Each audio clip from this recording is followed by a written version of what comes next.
Hinamon na ng isang private citizen sa Korte Suprema ang pagsipa ng garbage fees sa Maynila. Una nang naungkat ang issue dahil sa umano'y ugnayan ni Mayor Isko Moreno sa isang garbage contractor. Narito ang exclusive agenda report ni Hannah T. Pinawawalang bisa sa Korte Suprema ang bagong singil sa basura sa Maynila. Isa sa mga dahilan, tila ginagamit daw ang bagong garbage fees para bayaran ang mga dati ng utang ng lungsod.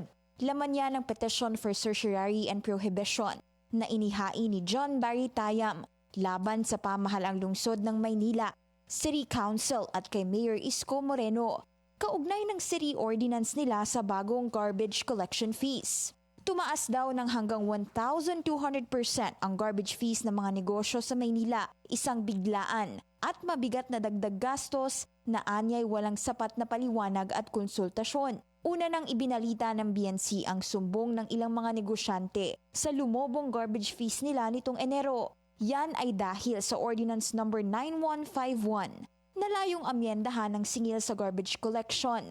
Bunsod daw ng pagdami ng basura, lalo na sa commercial at industrial establishments, pagtaas ng hauling cost at actual expenses nila sa serbisyo.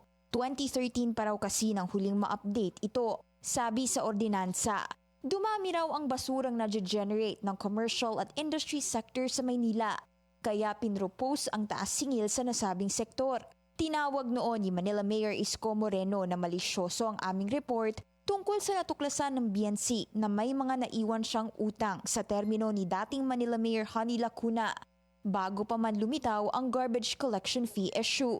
Pagdating sa garbage fee ordinance, sabi ng petitioner, labag ito sa local government code at dahil ang mga singil sa basura ay lagpas sa actual cost umano na pinoprovide ng lungsod, ito ay unjust, excessive, oppressive at confiscatory.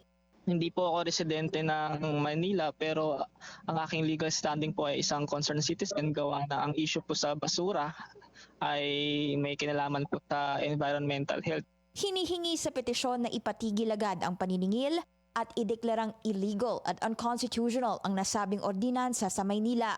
I also pray for special raffle para mabilis itong process, matingnan, masuri ng korte. And nag-ask din po ako ng temporary restraining order na sana mabitawan or maipatupad ng korte before February 13 kasi nag-extend pa ang business permit renewal and assessment up to February 13. Binigyang diin din sa petisyon na ang ordinansa ay may pure questions of law kaya diretsyo na itong idinala sa Korte Suprema, imbis na sa mababang hukuman.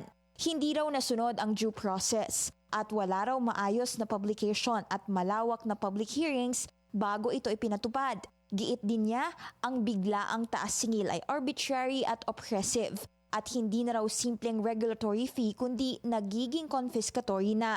Ipinunto rin sa petisyon na sa ilalim ng Ecological Solid Waste Management Act, may hati-hating responsibilidad ang barangay at lungsod sa paghawak ng basura. Nilampasan daw ng ordinansa ang limitasyon ng batas dahil ang lungsod ay may kapangyarihan lang daw sa koleksyon at transport ng non-recyclable at special waste, hindi sa lahat ng uri ng basura.